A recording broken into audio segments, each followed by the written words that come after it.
To our next news.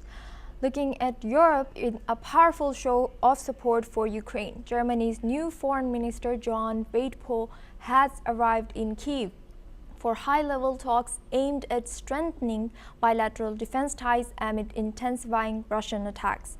Speaking at a joint press conference with his Ukrainian counterpart, Andriy Sybiha, Wadephul accused Russian President Vladimir Putin of seeking to subjugate the whole of Ukraine and spread fear across Europe, dismissing Moscow's talk of peace as a facade. Germany, already Ukraine's second largest military backer after the United States, announced an additional €2 billion in aid for air defense and ammunition. Wadephul also led a delegation of German defense industry executives with plans to establish joint ventures for local weapons production. Both ministers emphasized the urgent need to bolster Ukraine's air shield as Russia steps up its use of drones, missiles, and new battlefield technologies. Sybiha warned that the evolving Russian military threat poses risks not just to Ukraine, but to transatlantic security. Wadephul called defense cooperation with Ukraine a trump card and said both nations stand to benefit from deeper industrial and strategic collaboration. Let's listen in to what the Ukrainian and the German foreign minister had to say. Вдячний Німеччині за тверду позицію щодо північних потоків. Погоджуємося, що ера залежності від Росії має назавжди залишитися в минулому.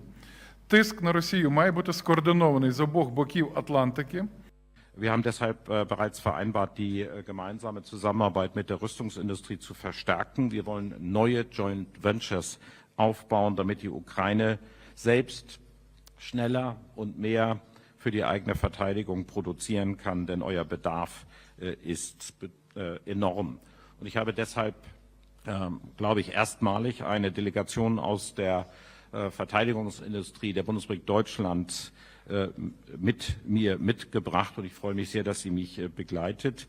Unsere Rüstungszusammenarbeit ist ein echter Trumpf.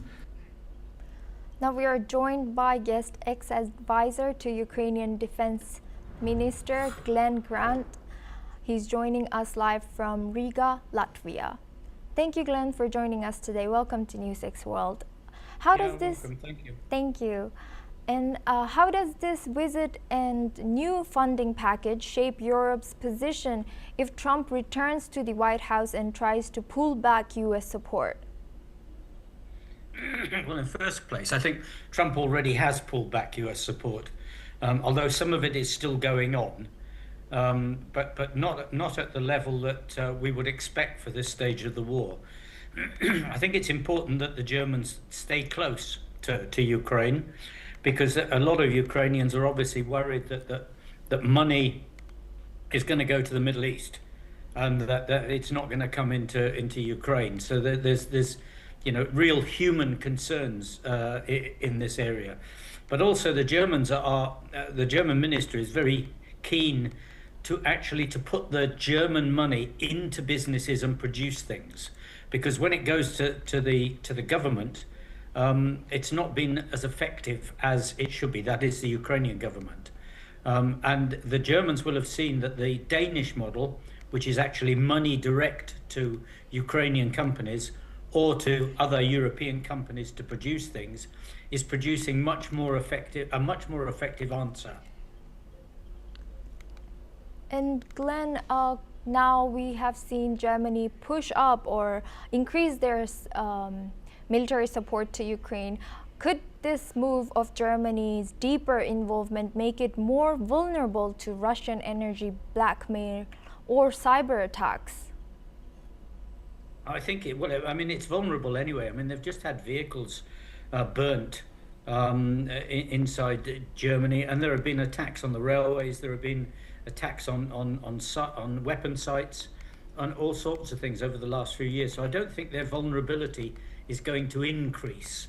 But it is important, because Germany is is the most powerful country of the Europeans at the moment. I mean, it was Britain before, but Britain has basically run out of everything and exhausted itself. It can just do training. It can't do weapons and things. The Germans have still got capacity and they've still got money. This visit is showing that they're not running away from this problem. I would add one thing, which is, why do people underestimate the Russians?